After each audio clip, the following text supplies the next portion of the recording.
Okay, it says we're live, and so I'm going to hope that that's actually the case. I hope that everything's working. To be honest, like right now, as we sit here a couple minutes after 10 a.m., signing day is breaking my computer. it's, it's just, I just closed as many apps as I possibly could to keep this live stream going and get this thing healthy and active. And YouTube says it's not getting enough information. So hopefully the live stream is coming through. Hopefully you guys are able to watch, and hopefully we can sit here and hang out for a little bit on signing day on Wednesday morning. It's 10 a.m. and all 19 recruits in the class of 2024 are signed. Like literally minutes ago, Jeremiah Marcelin, linebacker from Miami Norland, announced that he was signing with Pitt, and he did the hat trick. Well, it looked like he did the hat trick, and that doesn't mean he scored 3 goals, but it looked like he did the hat trick where he pulled out a Maryland hat and said, wait, and threw it away and got the Pitt hat out. It looked like the hat trick, but it may or may not have been, because his principal or whoever was running the signing day ceremony said that Marcelin made a last-minute change and changed his mind. So maybe he was set on Maryland. Maybe he was going to Maryland and then ended up switching back to Pitt, where he committed over the summer. It doesn't matter. It doesn't matter as long as the pen is to paper, and Pat Narduzzi just tweeted it out, so the pen went to paper. Marcelin is in. Francis Brew is in. All 19 recruits who are committed to Pitt are in.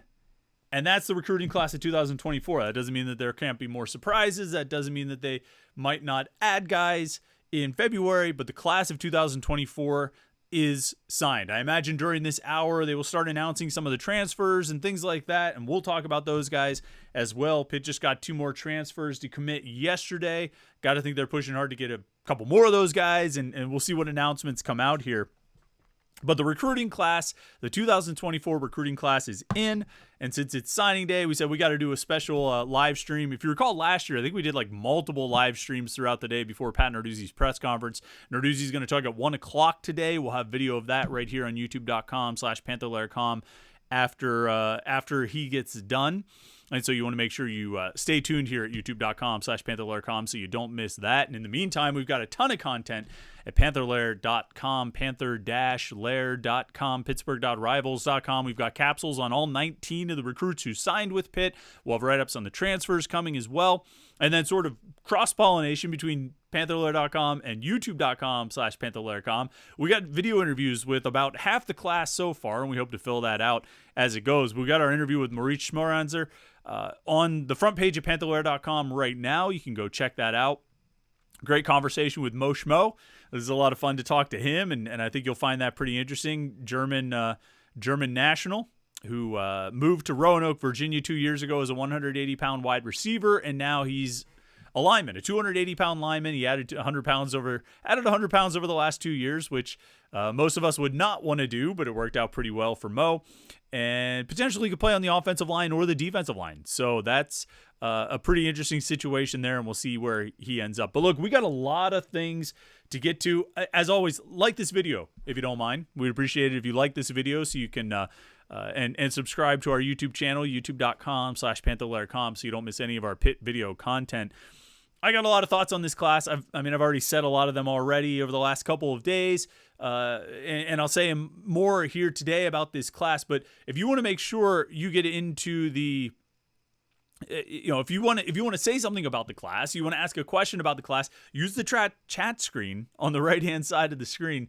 You can put your comment in there, your question in there, and we'll read as many as we can. If you want to make sure your comment gets read or your question gets answered, you can be a super chatter. Click the little $sign down at the bottom of the screen, down at the bottom of the chat screen. Kick a couple bucks to the podcast. We appreciate that, and we will get to as many as we can. Look, because the reality is, all right, if you want me to read your comment or answer your question, you want to make sure that I read your comment or answer your question.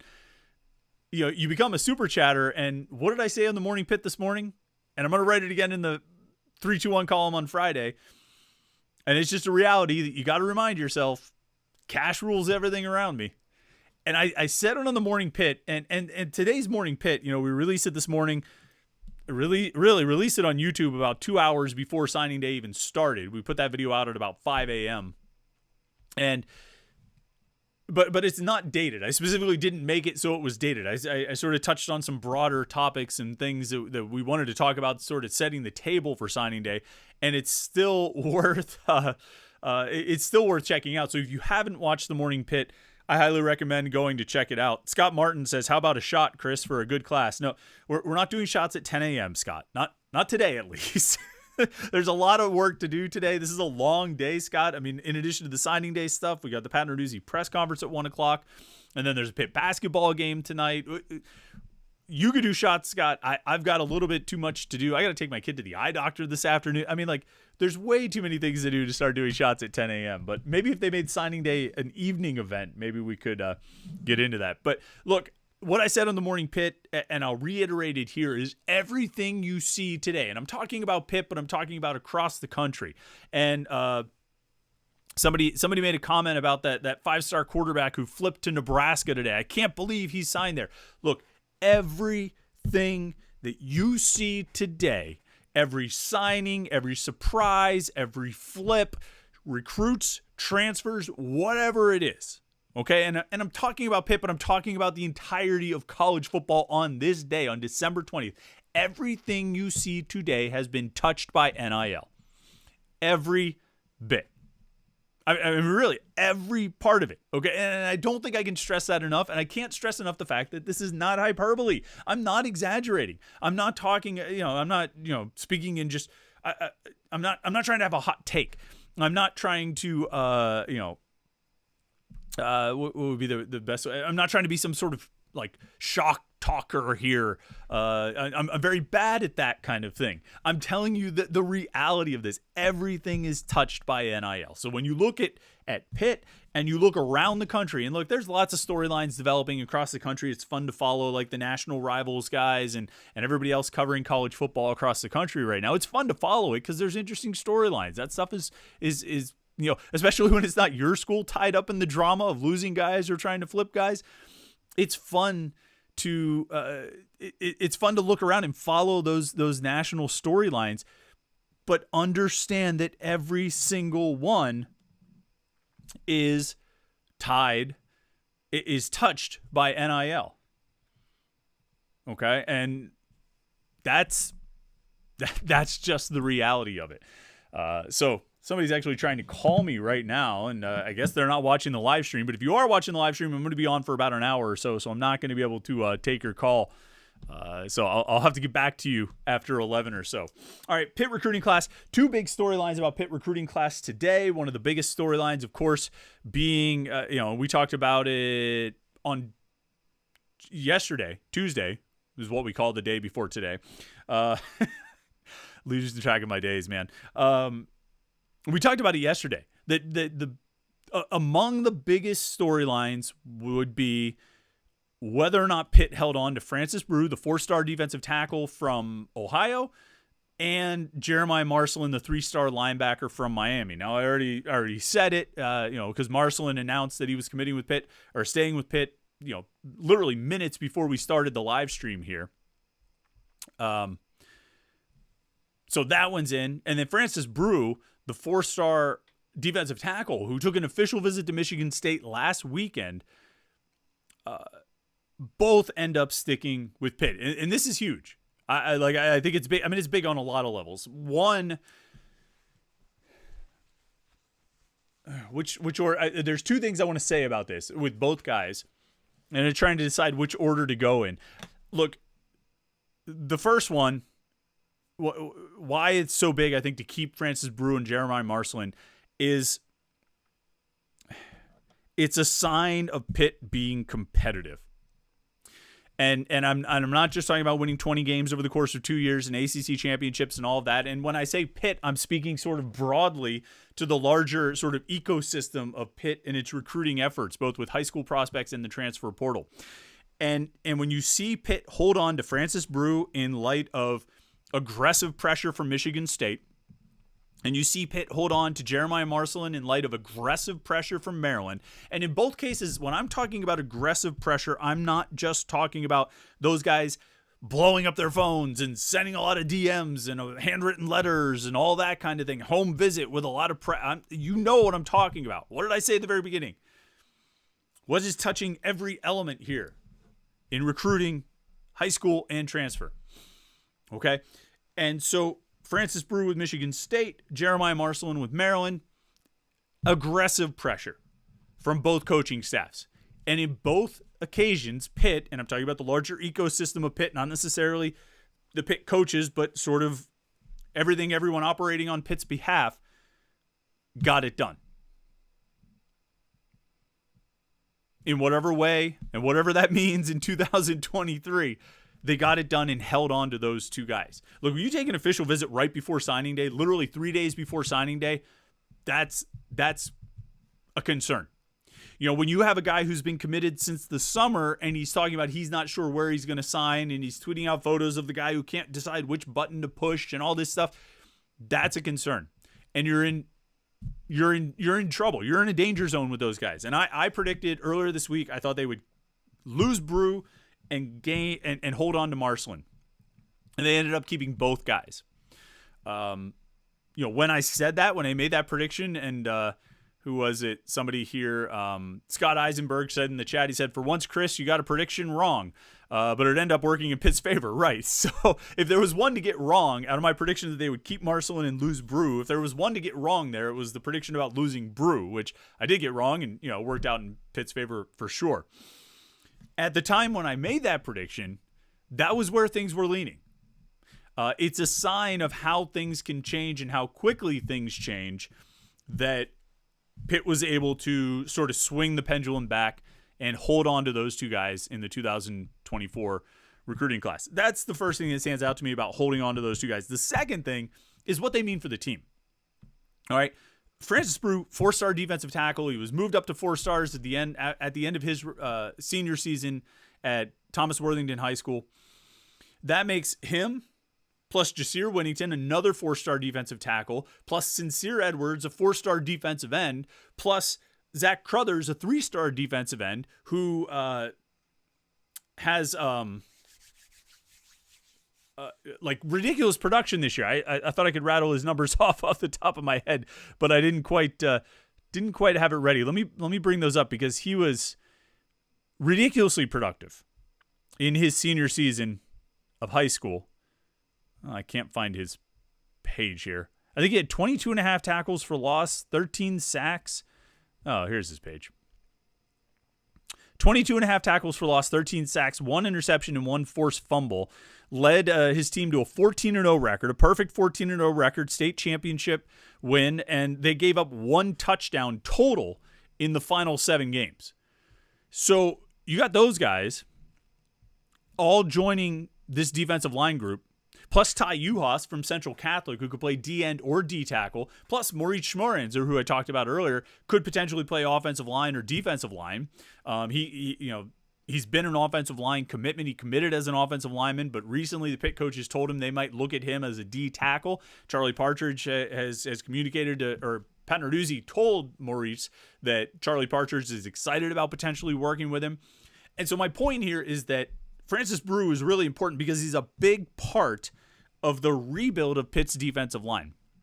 And we've talked a lot about it. We'll probably continue talking about it. I'll probably write more about it later this week. That, Pitt's defensive line is, I don't want to say in shambles, but they're very, very thin. I mean, when you take the 3 super senior defensive tackles off the roster and you take DeAndre Jules to the transfer portal, you're left with, on the returning roster, Elliott Donald, Sean Fitzsimmons, and Isaiah Neal. And that's it. And I have high hopes for those guys. I mean, I think those guys all have a lot of potential. I'm excited to see what Fitzsimmons and Neal can do. But they needed to bolster that room in the worst way. And so they got Nick James, a former 4-star prospect who went to Indiana. He's coming in after playing a couple years with the Hoosiers. And then they're bringing in Whittington and Brew. And potentially, Schmorenzer as well. Rebuilding that defensive line room. And it's so thin that even if you just took one guy out of the mix, if you just took Francis Brew out of the mix, it would feel like, whoa, that's a big blow. Because it's like 1/5 of the room that you're losing just with one guy going. So holding on to Brew, holding on to Whittington, who Jasir Whittington committed in like April of 2022. He's been committed forever and a day. And so holding on to him, I mean, that's a long time to keep a commitment, particularly for a highly rated guy, a really productive guy, and a really good player. It's tough to hold on to a guy for, how long is that? 20 months? That's a really 20 months and 2 days. That's a really long time to hold on to a player of his caliber. But they managed to do it. It's a credit to Charlie Partridge. It's with Whittington, it's a credit to Corey Sanders, who recruits Eastern PA. Kudos to those guys for pulling this off. And then it's similar with Jeremiah Marcelin. Not quite as dire of a situation at linebacker, but I think what you've seen here, 2 years ago, the situation was shaping up to be pretty dire as guys cycled off of the roster. And so they signed 3 linebackers last year with Rasheem Biles, Jordan Bass, and Braylon Lovelace.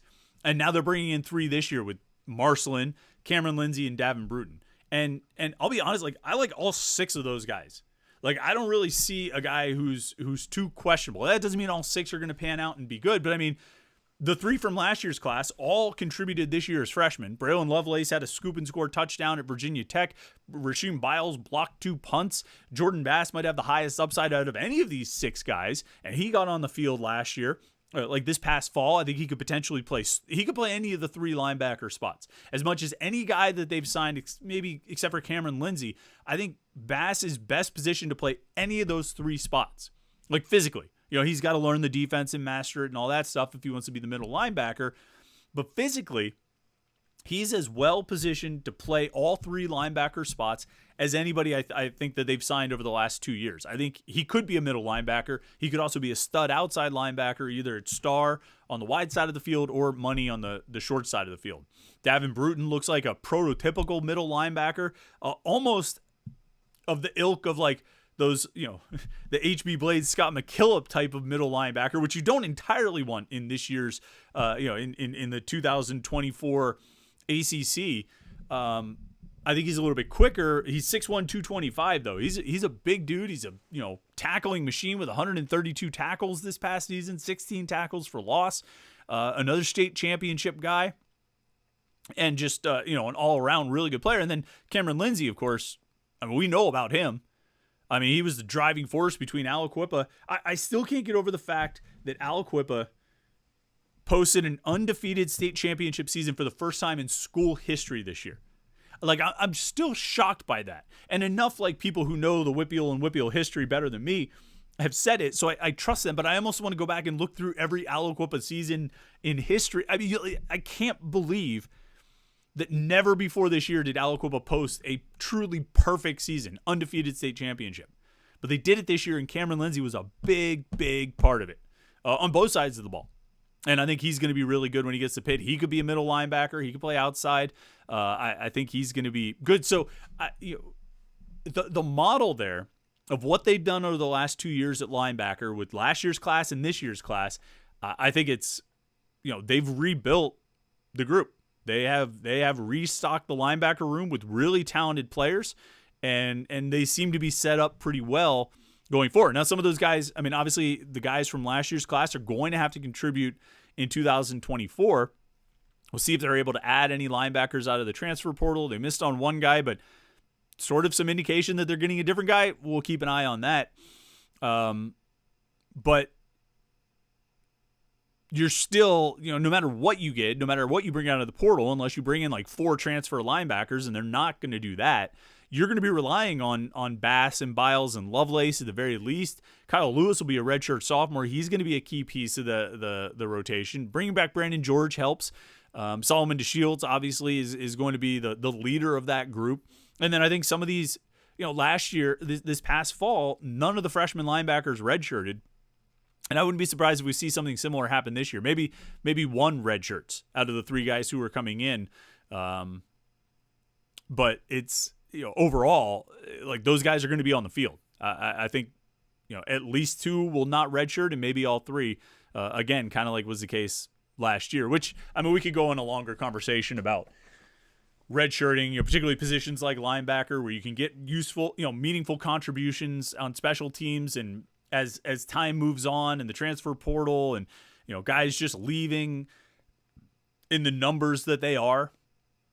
Maybe there's less incentive, for a coaching staff to redshirt guys. You might as well just use them if you can use them. If they can play and they can help you. Rasheem Biles blocked 2 punts. If he can go out there and do that for you, then you put him on the field. Redshirt be damned. So I wouldn't be surprised if all 3 of these incoming freshmen end up, playing 4 games or more and burning their red shirts. All right, I want to get into comments and questions. George Dunseith, I apologize if I messed that up. George says, thanks for the timely info. Look, we do our best to try and keep you posted. And what's funny about like info, all right? So I talked about the Brew and Marceline situations, and I think it was on Monday, maybe Sunday night. I said, look, I think they're probably going to lose Brew, and I think they're going to hold on to Marceline. And I ended up being wrong about half of that, right? I was wrong. They held on to Brew, and I was right that they held on to Marceline. But what's funny is if his principal or coach, whoever was leading or serving as the MC at Jeremiah Marceline's commitment ceremony, and he had like a bunch of teammates committing as well. But if the guy, I apologize for not knowing if it was his principal or his coach or who it was, but he said that Jeremiah changed his mind last night, which sort of makes it sound like he was going to flip to Maryland. And so it's funny because it's one of those situations where like my prediction ended up being right, but I still was kind of wrong. Like I predicted that on Monday or Sunday or whenever it was, and it ended up being right 3 days later, but in between, the prediction turned out to be wrong. So sometimes you can be right even when you're wrong, or you can be wrong even when you end up being right. So things just change so fast these days with the transfer portal and with high school kids. I mean, there are late switches and late flips, and I mean, we'll come back to the original thing we talked about, that, everything that you see on signing day is touched in some way by NIL. It's part of it. It's all part of it now. It is a major element in recruiting. And when you see transfers committing to a school without even taking a visit, I mean, what's the motivating factor there? What is driving them to that school, and what's the attraction, right? It doesn't take too much to figure it out. Now, I say that again, and I come back to that point again just to illustrate that things can change fast, and things do change fast in this landscape, in the current landscape. And, what you think one day might be different the next day. And it's almost like until you get written paperwork with someone's signature on it, you can't really trust that anything is real or locked in or set in stone. So you could be right about something and still end up being wrong. Let's scroll through some comments here. Scott Martin says, hail to Pitt and Charlie Partridge. Yeah, I mean, kudos to Charlie Partridge. He did some work here for sure.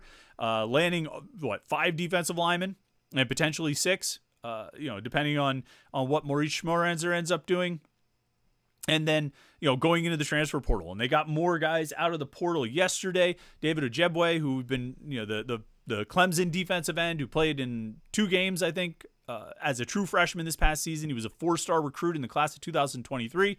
He is transferring to Pitt. That announcement came out yesterday, so we haven't really had a chance to talk about that yet. But this was the number 2 prospect in the state of Maryland for the 2023 recruiting class, a top 20 weak side defensive end prospect in the country last year, and a guy who had offers from all over the place. And Pitt was among them. Pitt was the school that recruited him out of high school. They were on him early, and they made an impact on him. And so when he went into the transfer portal, he already had an eye on Pitt due to his connection and previous experience with Charlie Partridge and just kind of observing the Panthers from afar.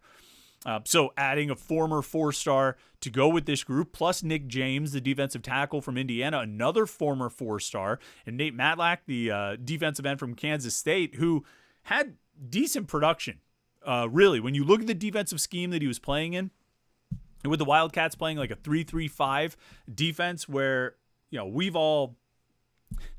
I said this after he committed. We've all watched the Steelers for long enough that we know that a defensive end and a 3-man front, an odd man front, probably isn't going to be real productive. I mean, you remember all the years when everybody around here talked about how great Aaron Smith was, but nobody else in the NFL understood. You guys don't get it because you don't understand what he's got to do in this defensive scheme. He's not going to put up big numbers like Dwight Freeney or somebody like that, but he's doing something different, and he's like an MVP of this team.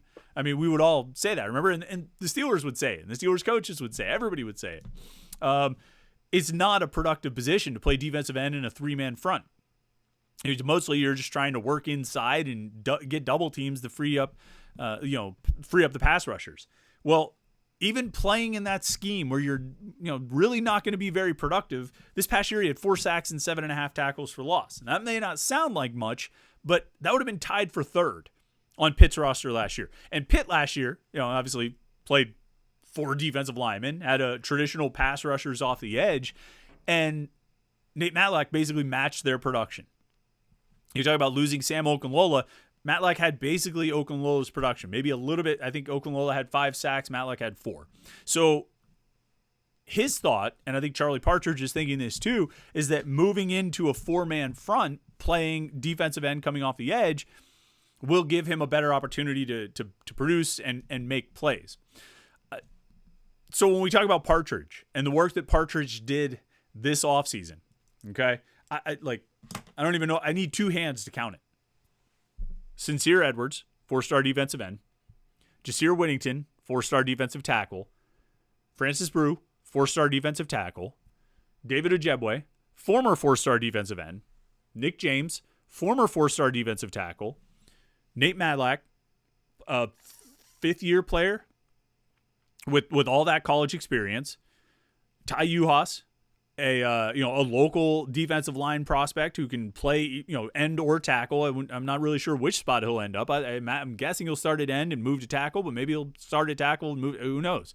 And Zach Crothers, a guy who had 22.5 tackles for loss and 13 sacks as a senior. You want to talk about reloading the defensive line?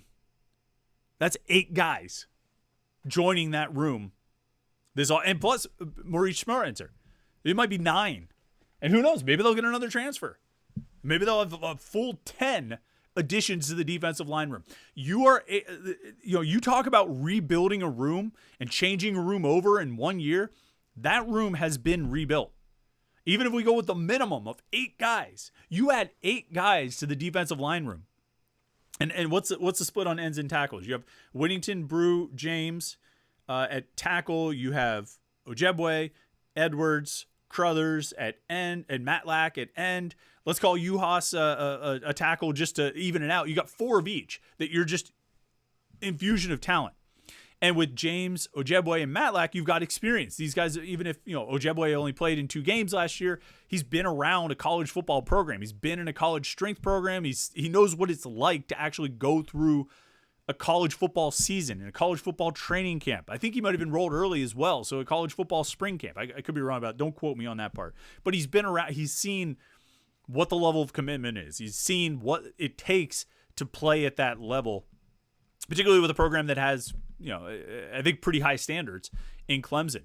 And so you're bringing that in. Plus Matlack's played in, he's played 4 years at Kansas State. He played in every game over the last 3 seasons. James played in a bunch of games over the last 2 years. So you bring all these guys in with experience. You bring all these young guys in with a lot of talent. You got a bunch of former, current 4-stars and former 4-stars. 5 total among those 8? So they're bringing in 8 defensive linemen. 5 of them are current or former 4-star prospects. You want to rebuild a room? They just rebuilt the room. I should be transcribing this. This is going to be a section of the 3-2-1 column. Let me write this down. Because, that's some hot action. That's some good work on the defensive line by Charlie Partridge. Completely rebuilt that room in one offseason. And that's what the transfer portal allows you to do. Because if you take Ojebwe, James, and Matlack out of the mix, you're bringing in 5 high school defensive linemen, and that's good. 5, and you split it up. 2 ends, 3 tackles, or 3 ends, 2 tackles. That's good. You're infusing some more numbers in there. You're getting some more talent in. But it's not nearly as nice as getting 8 guys, right? It's not nearly as nice as getting, 4 ends and 4 tackles. Just completely rebuild it. And that's a credit to Charlie Partridge and the rest of the staff for all the recruiting effort that they did. Scott Martin says, add a punter and I am all set. Scott, yeah, they offered a punter yesterday. VMI punter Jack Colbrath. We'll see what comes out of that. He punted really well at VMI, averaged over 40 yards per punt. I think he punted 199 times and only had 1 punt blocked. I think he had about 45 or 46 that went inside the 20, 45 or 46 were caught as fair catches. And out of 199 punts, he only had 14 touchbacks. So looks like a pretty good option. If they can pull him in, that would be a good score for Pitt. I think to help that punting situation, because we all know it was inconsistent and sometimes just downright bad last year. Hogmuncher says, feels like this addresses a ton of needs and there's some real potential stars. Any chance Duggar is ready to start next year? No, I don't think Julian Duggar is going to be ready to start next year. He is enrolling in January, so that's going to help him get a leg up on the offense from the new offensive coordinator, Cade Bell. I don't think he's going to be your starter next season. I think you're looking at 3 options, really. Nate Yarnell, Christian Baer, or an as-yet unnamed transfer quarterback. I still think, and pretty sure I said this on the Morning Pit one of the last couple days, or maybe I just wrote it on the message boards at Panther-Lair.com. I mean, this is very much not the end of the process here today. December 20th is not where things are ending. There's a lot of time left. The transfer portal window closes on January 2nd. All right. On January 2nd is the last day that players can go into the transfer portal here. They don't get another portal window until after spring camp. I think it's like April 16th through April 30th is the next time. So anybody who wants to transfer and enroll in a new school for the spring has to go in between now and January 2nd. That means on January 1st or January 2nd, there could be a guy who goes into the portal. And that could end up being the right fit for Pitt or any schools. So this is very much not the end of the road as far as additions, not just for the 2024 roster, but for spring camp 2024 and the 2024 spring semester.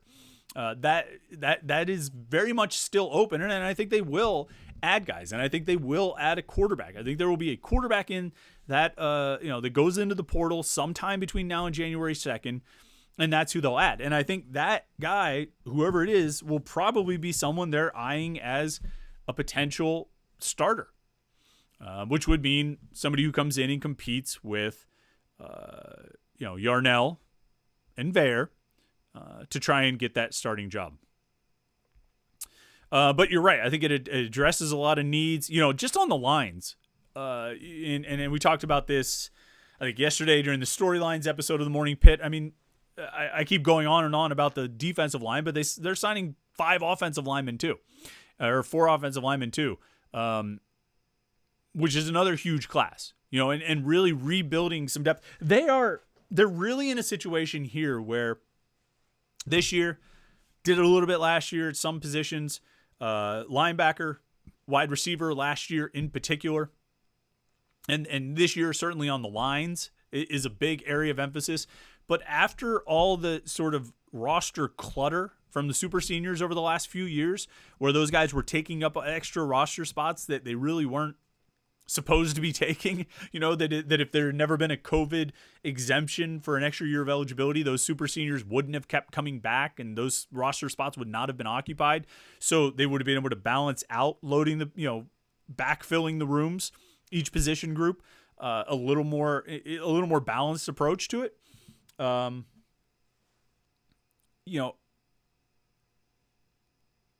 because those super seniors were there and they caused that sort of backlog and kind of tie up of scholarship spots, you're going to see, I think, over a few classes, a lot of like big groups signed at particular positions. That will be, last year, 4 wide receivers and 3 linebackers. This year, 10 linemen, 9 linemen. And then you add in the transfer portal, and you're looking at like, 12, 13, 14 linemen coming onto this roster just in one offseason because they're rebuilding it. And they're going to have to keep sort of doing that. And these two classes, last year's class and this year's class, gets them back on track, I think, at a bunch of positions, at wide receiver, at linebacker, defensive line, and offensive line. I think it gets them back on track of where they need to be sort of year to year. And where they can I think they can take more balanced classes going forward, because we talked about the lack of skill guys in this class. That Pitt signed one quarterback, one running back, one wide receiver in the 2024 recruiting class, high school guys. And a big part of that is out of their 19 guys, like 10 of them are linemen, and 3 more are linebackers. So they're really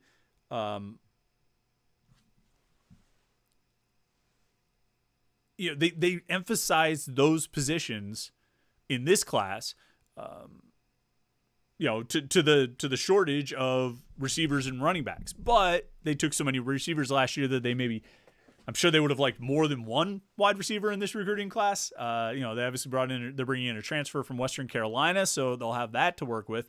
But they'll have to make that up a little bit. But they can get into more of a normal flow, I think, with positions and guys going forward, because they're getting those super seniors off. Those spots are coming back open, those scholarship spots, and they can, they can start balancing out the roster a little bit more than it has been the last couple years. Grant Sakuda says Charlie Partridge is due for a huge Christmas bonus. I think his Christmas bonus was is David Ojebwe and Nick James and Nate Matlack and Francis Brew and Jasir Whittington and Sincere Edwards and Zach Crothers and Ty Uhas. That's his Christmas bonus, is getting all those guys on the roster and getting to work with those guys, and probably saving himself a few sleepless nights wondering what his depth chart is going to look like, because now he's got it filled out a little bit with some with some experienced guys and some really talented freshmen. Let's see here. Coaster King asks, what made you not confident in Brew over the weekend, and what do you think changed? I talked about that a little bit at the beginning, and this question's from a little while ago, so I think you've probably been on here the whole time, Coaster King, but I think coming out of the official visit to Michigan State, I think the coaches, the Spartans coaches, were being really aggressive with Brew and trying to get him. And I think it was working. And from what I heard from different sources, it was working. And he was leaning in that direction. I don't think Pitt was very confident that they were going to hold on to him. But obviously, you don't stop recruiting on the Sunday before signing day. You keep recruiting on the Monday and the Tuesday night, and maybe even the Wednesday morning. Who knows? It'll be interesting to talk to Francis Brew about when he finally made that final decision. Because he sat down at a table in front of 2 hats, a Pitt hat and a Michigan State hat. And I wonder if he... I wonder if he was still sort of flipping a coin at that point. Flipping a coin. That was the old Juan Price signing day. Do you remember that story? It was February 2011. Todd Graham was the new head coach, and I went out to Woodland Hills because I was mostly curious. I wanted to hear Lafayette Pitts and see if he was going to stick with his Pitt commitment. He did. But Juan Price was sitting at a table flipping a coin, and I don't really know if he actually was flipping a coin to decide between Pitt and Ohio State. I can't imagine it came down to that, but you're sitting there on signing day before you're about to announce your college and you're flipping a coin. It's hard not to assume that's what you're flipping a coin about. Let's see. Ryan says, great day so far. Could we land Nyland Green today to finish it off? Nyland Green is the defensive back from Georgia who took a visit to Pitt. I haven't seen anything on him yet. We're sort of keeping an eye out on. I'm looking at Twitter here. It looks like Arkansas is involved with him. Doesn't look like anything's been. It looks like Arkansas seems to think they've got, or at least some of the Arkansas fans feel like they've got a good chance, but we'll see what ends up happening. We'll keep I guess Pitt and Purdue seem to be two of the schools that are prominent in that one. We're kind of keeping an eye on that. We'll see what happens. Obviously, that would be a huge addition to pull another, former 4-star prospect and add him to this offseason. Stashy says, with as disastrous as the year went, that's a solid finish. Yeah, and I think it probably goes to the point that a lot of times the on-field results don't always have the impact that you think they will. You might think that you went 3-9, you looked terrible doing it, you had some awful losses in there, and you would think, oh, you're going to lose all your good recruits. Anybody who has got any option whatsoever is going to bail. It's going to be rats fleeing a sinking ship, and it ended up not happening. They more or less held on to their class. They had the regular run of decommitments that I think you're always going to have from guys who commit in June. I think that's natural, and you kind of you expect it at this point. I think there's some built-in loss kind of accounted for. But I think they more or less held on to the majority of the class. And that's not majority. They held on to almost the entire class. And when it came down to it in the weeks up to signing day, they kept the class together. And then they went out and landed some pretty good transfers, some guys who have a pretty high pedigree and look like, and came from good programs and seem like they might, be able to help you and play well and contribute at some spots where you needed contributions. So I think that's, it's a testament to the fact that a lot of times there's more than just the on-field results that play into these decisions for guys, whether they're high school recruits or transfers. You get relationships, you get all those other things we've talked about and always talk about. It's not always just about the wins and losses. And so to sort of recover from a 3-9 season with this recruiting class, holding on to the 4-star prospects that you had, despite some heavy pursuit from other schools, and then landing some good transfers, I think it should reassure you a little bit about what Pitt has to sell. Let's see.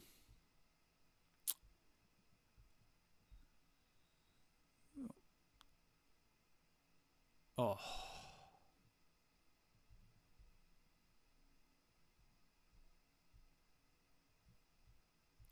I might have just killed this.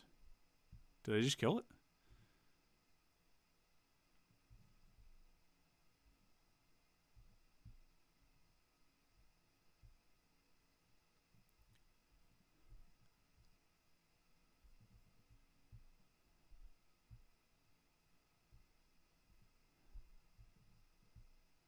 Hold on. Oh.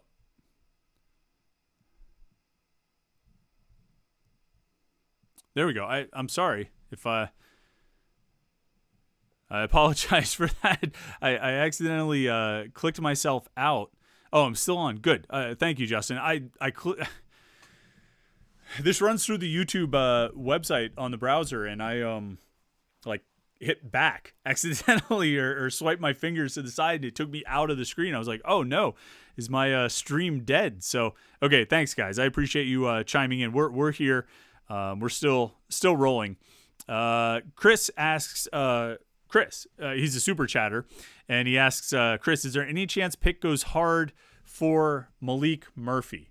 I haven't seen his name connected to Pitt. I don't think there's anything happening there. I'm trying to, is he the, I'm drawing a blank. Is he the quarterback? Yeah. Oh, the quarterback from Texas. That's right. Yeah, no, I don't see that happening. I don't see him. I mean, we'll see. I think it's one of those things where if you're in almost any prominent or talented transfer, you reach out and make contact and sort of get a quick gauge of interest. But I don't see Murphy being one of the guys they really go after. But we'll keep an eye on it. We'll see. I don't think so though. Let's see.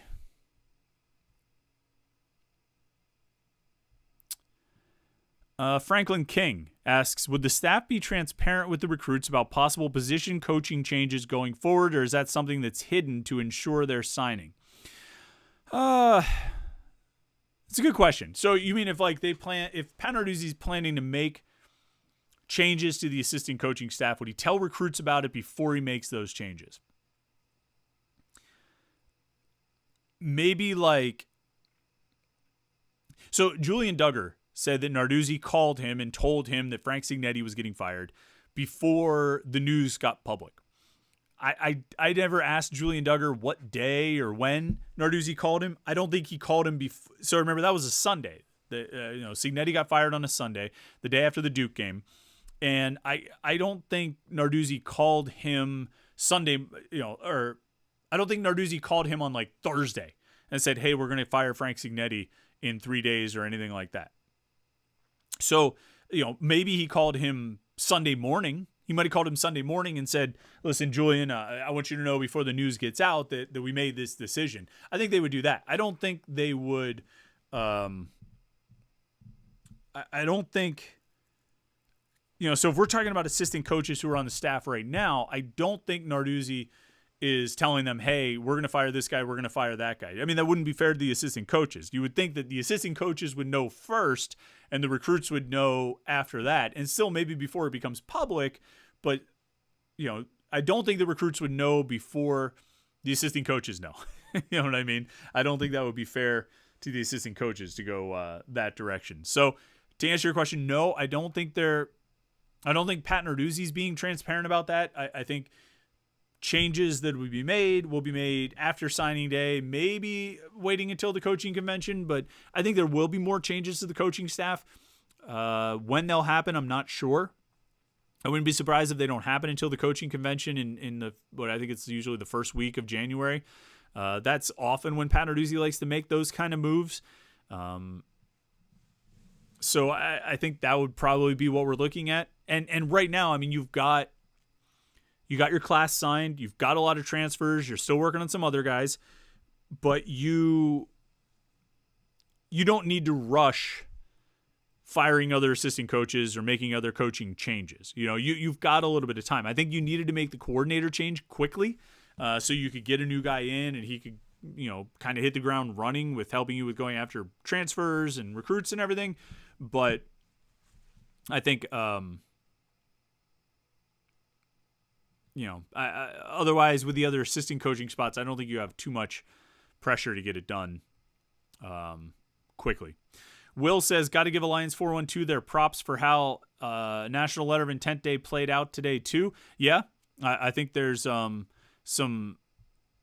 think you can give some credit to Alliance 412 for sure, as well as their supporters and members, the Pitt fans who stepped up and contributed and tried to be a part of it. I don't know if Alliance 412 hit their goals. I don't know if there was as much support as they were hoping for. I don't know if that changed what they were able to accomplish or not, but I think they had some success. I think a lot of Pitt fans stepped up, but I think they were hoping for even more. Maybe now after, this run through the transfer portal and this National Letter of Intent signing day with the recruits and everything, maybe Alliance 412 has more to even sort of sell to supporters to try and get more fans on board as members of Alliance 412. Let's see. TX Krishna says, any chance at upgrading at punter?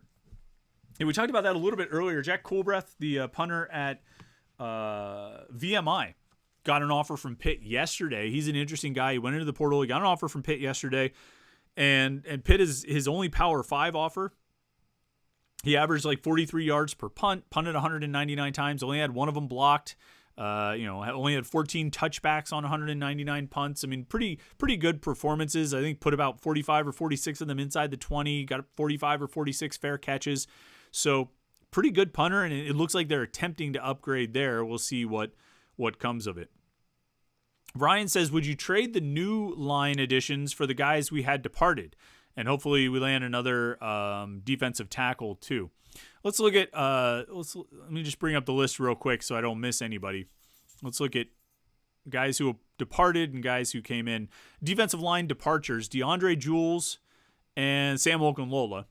And then additions just from the portal, Nick James, Nate Matlack, and David Ojebwe. So, you're talking about defensive end, Matlack, Ojebwe versus Okunlola. Ojebwe is a year younger than Okunlola, then Okunlola has a little bit less experience than Okunlola. Matlack has a lot more experience than Okunlola. I think Okunlola is going to be really good. He's going to Colorado. I think he's got a really high ceiling. I think he's a really good player. But I like this combination of Matlack, the veteran player, and Ojebwe, the young, really high ceiling guy. I'll take that trade. It's disappointing to lose a guy who was productive last year and had a pretty much locked up starting spot, but I think I'd take that trade. DeAndre Jules versus Nick James. It's tough. Jules is older. Jules has more experience. He's played in this defense for longer. He's been coached by Charlie Partridge for longer. He really kind of came on last year. He had pretty much a guaranteed starting job as well, and would have liked to see him stick around. But James has pretty good pedigree. I probably, if I had to choose between the two, I probably would take Jules. Not based on a lot, but I probably would take Jules. But I don't know. I mean, James has a lot of potential. So I don't think they're demonstrably worse than they were. And I would say at the worst, it's kind of a wash. WRW Pitt says, how many of the recruits are going to enroll in January and who? Well, WRW Pitt, you should be reading Panther-Lair.com. We've been talking about this for quite some time. Actually, I posted a pretty long list on the site. We have, I want to say, 9 guys confirmed as enrolling in January. Julian Duggar, Maurice Schmoranzer, Jeremiah Marceling, Cameron Montero, Nigel Maynard, Francis Brew, Jules Goff, Sincere Edwards, and Zach Crothers are all expected to enroll early. I think that's it. I'm not sure about Giovanni Cooley. I never heard anything back from him. I'm not sure about Alan Bryant, but he's at St. Thomas Aquinas, and the reality is that a lot of times these like private schools and stuff, they don't let you get out and go early. They don't. They want you. I mean, the reality is they want you to pay for that spring semester. And so you very rarely see guys from these like private schools, tuition schools, Catholic schools.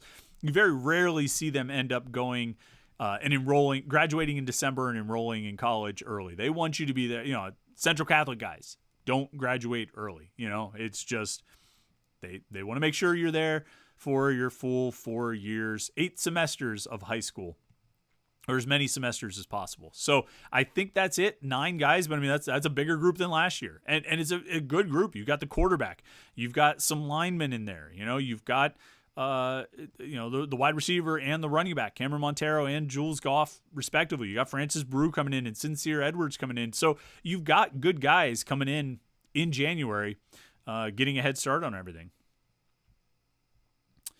Let's see. ZC717 says Charlie Partridge mastering his craft. I'm so glad those rumors of him linked to Florida were not true. Look, you should know by now that Charlie Partridge rumors will come up every year. Every year at this time, every offseason, there will be rumors about Charlie Partridge taking a job at another school, probably one based in Florida. I think we're up, what was it?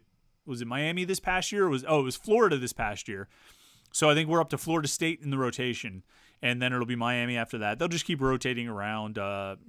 That's just how it goes. Chris Gates Fitness, our good friend Chris Gates. Glad to see you chime in this morning. Chris says, just tuning in now, this class seems to be pretty darn impressive, especially considering the optics of coming off a 3-9 season. Yeah, and they didn't get a lot of commitments after the season, but all those commitments, I mean, the high school kids at least, you were able to hold on to them through the 3-9 season, which I think is worth something because, if you're another school and you really want Caleb Holmes or you really want Jeremiah Marcelin or you really want Sincere Edwards or Francis Brew or whoever it is, and you're watching, you're like, dude, Pitt just got Pitt just lost to Wake Forest. Pitt just got killed by Syracuse. Like, you're on the phone. You're like, dude, do you really want to go play for that? Do you really want to be a part of that? They're going to lose 9 games. At some point you say they're going to be lucky to win 2 games. And so that can be a real challenge because those kids have to hear those calls and then not just from college coaches, but maybe their high school coaches, maybe their friends or their family, their uncles, their, whatever it is, trainers. Are you really going to go play for that? You're going to go play for that team that lost to that sorry Wake Forest team? Did you see what happened to those guys at Yankee Stadium? You're going to go play for those guys? Really? You want to play for the defense that got shredded by Dan Villari? Dan Villari's name is never going to... He's going to be like DJ Hernandez and Dan Villari are the 2 guys that are just going to always be in my head. We don't need to go down that path, though. It's signing day. It's supposed to be a fun day. We don't need to go down bad memory. It's not bad memory day. But... that's a lot of pressure starts coming in when you have a season like that. And so it's a credit to the staff to be able to hold off all those advances and hold off of those other schools and keep these guys in the fold throughout a 3-9 season where you had some really bad losses. So credit to Pitt, credit to the coaches, credit to everybody who got involved in holding this group together. Let's see. Nick D asks, do you see any more additions from the transfer portal coming soon? I don't know about how soon. Like I said, the portal stays open until January 2nd. And then once it closes, nobody else can go into the portal. So anybody else Pitt is going to add has to be in the portal by January 2nd. Put another way, guys who might be looking to transfer have until January 2nd to go into the portal. And the portal window is just a cutoff date for when you have to enter the portal. It doesn't mean you have to be out of the portal. You don't have to pick a new school by then. It's really about roster management for the teams that are losing guys. That they need to know by January 2nd who they're going to have, how many they're going to have, and what they're going to need and all that kind of stuff. So you just have to put in the paperwork with your school by January 2nd to let them know you're leaving. You don't have to actually come out of the portal by then. So even if it gets to January 2nd and Pitt hasn't added anyone else from the portal, realistically, Pitt has until whatever the deadline is to get into classes, whether it's the add drop period or whatever it is. You have until then. As far as getting guys out of the portal, you're only sort of bound by your school's admission deadlines. So guys have to be in the portal by the 2nd.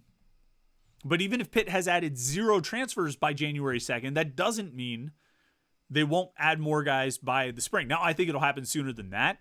It'll probably be like a Christmas Day announcement, because who wants to have a Christmas Day where they don't have to write about recruiting or something like that, Just don't do it on Christmas Day. Don't do it on Christmas Eve either. Wait till the 26th or do it on the 23rd. Either way. And it's but I digress. That's really the cutoff. So any point over the next 2 weeks, 3 weeks, whatever that is, I guess it's 2 weeks between now and January 2nd, guys could go into the portal. And so I think we'll see Pitt add a couple more between now and the start of the spring semester. And it may be guys who are in the portal, and it might be guys who aren't in yet. Let's see.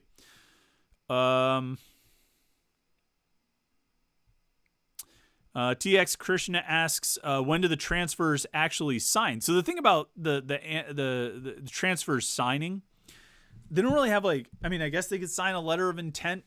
It's not really, to me, the way I've always looked at it is with transfers, like the only thing they really have to sign, the only thing they really have to do, and to a certain extent it's this way for recruits too, high school kids, you really just have to do the admission paperwork. I mean, that's really what that's what will get you into school. So we've even seen guys, who was it a couple years ago, PJ O'Brien or Rashad Battle, maybe both of them, signed and commit, maybe to Marion Crumpley or somebody, I forget who,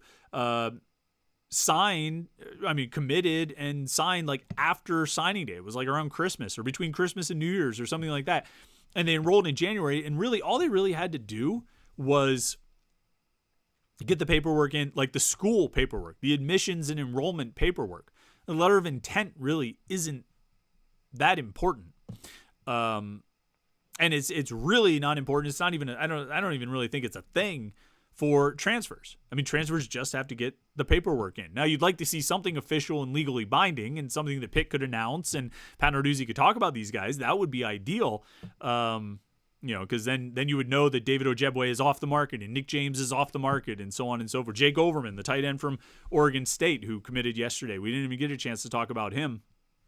You would know that he's off the market, and so you wouldn't have to worry about these guys, and it would be all locked up. But that's ultimately, they sign, but they kind of don't sign, and it kind of doesn't matter if they do or don't.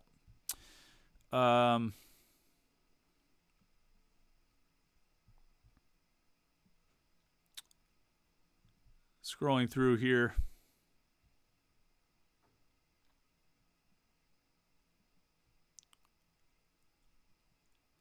See what else we have to say, because we're about an hour or so,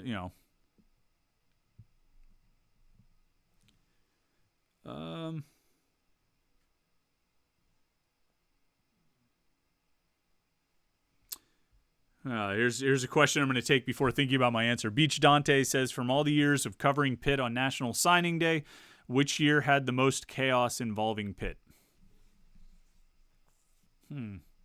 See, the thing about Pitt is they don't often end up in. Well, I guess actually I could. All right, I'll say Pitt doesn't often end up in these situations where you have like real chaos and up in the air question marks. It's just usually there's not usually a lot of drama with Pitt on signing day. It's just not how it usually goes. Usually the guys that are in, and the guys that are out, and maybe you'll have one or two signing day decisions, but for the most part, there's not really much drama. Jordan Addison was a little bit of drama. I think he didn't even sign for like a day or two later, if I recall. But probably the most up in the air signing day I can recall, or the most, questionable one or the most chaotic one was probably 2011. It was February 2011, the Todd Graham year. I mean, like, you have to sort of reset the clock there. I mean, that was the class that was being built by Dave Wanstead when he got fired. And most of those guys in that class were willing to hang around after Wanstead got fired. And then Mike Haywood got fired, and they all bailed. I mean, they all ran away at that point. I think there was maybe one guy left. Artie Rowell, I think, was the only guy who was still around. And they ended up signing Lafayette Pitts, but he had flipped to Rutgers in the interim. But signing day, I remember, I drove to Woodland Hills, and it was Lafayette Pitts, and Juan Price was there, and Javante Pitts. And so Pitt got the two Pitts guys, Lafayette and Javante. They didn't get Juan Price. And then I drove out to, I think I went to McKeesport next, where the two guys, what were their names? There were two, Delvon Simmons and Brandon Jackson, I think, two defensive ends. And I think Jackson ended up going to Texas Tech and Simmons went to North Carolina. And that was the year when Texas Tech became like something in Western PA, which is strange. And then I went out to Clairton and Desmond Green committed to Texas Tech. And that was like a shocker. I think I had video of that and I was like, huh. when he said Texas Tech, I was like, huh, really? You're going from Clairton to Texas Tech. Clairton to Lubbock, Texas. How's that going to work out? I don't even think he ever made it there. Desmond Green. I don't think he ever made it to Texas Tech. So that was the most chaotic scene I can think of. And I can't really think of too many other big signing day dramas. I mean, I guess the one year, I don't know. The years all jumble together, so I'm not going to try and recount. Let's see. Scrolling here, see if there's anything else we want to touch on. Yeah, the Robert Foster year. Some guys are mentioning Robert Foster for signing day chaos. That was a big one. Duggar Boys 79D says, but you thought Kenny Minchey would start, so keep that energy. Yeah, I think there was at one point where I maybe the summer before Kenny Minchey's senior season, so probably last summer, I predicted that Minchey would start as a true freshman in 2023. So summer of 22, I predicted that. That that prediction was obviously way off. And I don't see Pitt being in a position where a true freshman starts for them at quarterback anytime soon. And that's not really a knock on Julian Duggar, as much as with the transfer portal being what it is, I think it's highly unlikely that any true freshman starts at Pitt. I think there will always be a transfer out there, an experienced guy who can come out and at least bridge the gap until your freshman quarterback has grown a couple years. On the topic of Duggar, since you brought him up, I'm pretty excited. I'm looking forward to seeing what he can do. I think he's one of the best athletes in Western Pennsylvania. You don't often have quarterbacks who can dunk. I mean, the last quarterback, I'm sure there's quarterbacks that can dunk, but all over the place, but it's atypical. And I don't think there are many quarterbacks that are as good of an athlete who can also throw like Julian Duggar can. Put up like 31 total touchdowns this past season. I think he threw for 20 and ran for 11. And quite frankly, Penn Hills probably could have thrown the ball even more with him than they did. He only ended up throwing for like 1,600 yards. They probably could have made him an even bigger focus of the offense and maybe would have had more success. I don't know. I mean, they still had a great season in his senior year. And, it sounds like his conversations with Cade Bell, the new offensive coordinator, went well. I think Cade Bell is interested in him and likes his potential. And he'll get a chance to come in the spring and really have an extra semester and an extra spring camp to grow and develop and learn the offense. I'm excited to see him play. I think he could be a guy that's fun to watch in like the spring game. Right? That might be the most exposure we get to him for a little while. And I think we could see him make some real plays. He probably won't be allowed to scramble as much as he would like because the quarterbacks are off limits in the spring game, but I think we'll see him make some good throws and it'll be fun to watch him play. And it'll be fun to watch him grow over the next few years for sure. All right, let's wrap it up there because I got to get ready to go to Pat Narduzzi's press conference. Look, throughout the day on youtube.com/Panther-Lair.com, we're going to have video interviews with Julian Duggar. Actually, let's publish that one next. I'll put that online as soon as we end this live stream. We'll have interviews with a bunch of the recruits who are signed in the class. We'll have more articles and content. We'll have Pat Narduzzi's press conference later this afternoon. We'll have video from that. Plus, we'll have coverage of the basketball game tonight. It is a busy day on Panther-Lair.com and a busy day on youtube.com/Panther-Lair.com. So like this video and subscribe. That way you won't miss any of our Pitt video content. youtube.com/Panther-Lair.com. And then in the meantime, head over to Panther-Lair.com. Panther-Lair.com, Pittsburgh.rivals.com. Thanks so much for tuning in today during a mid-morning live stream. It's a lot of fun. Don't forget, we'll have a live show tomorrow night, Thursday night at 8 p.m., our regular weekly Panther-Lair show. We're moving it to Thursday and doing it at 8 p.m. So we got that to look forward to. Can't wait. So hopefully you can tune in for that as well. All right. That's about it. Thanks for tuning in this morning. Hope you have a great Wednesday. Enjoy signing day, and we will talk to you tomorrow morning on the Morning Pit and then tomorrow night for the live Panther-Lair show right here on youtube.com/Panther-Lair.com.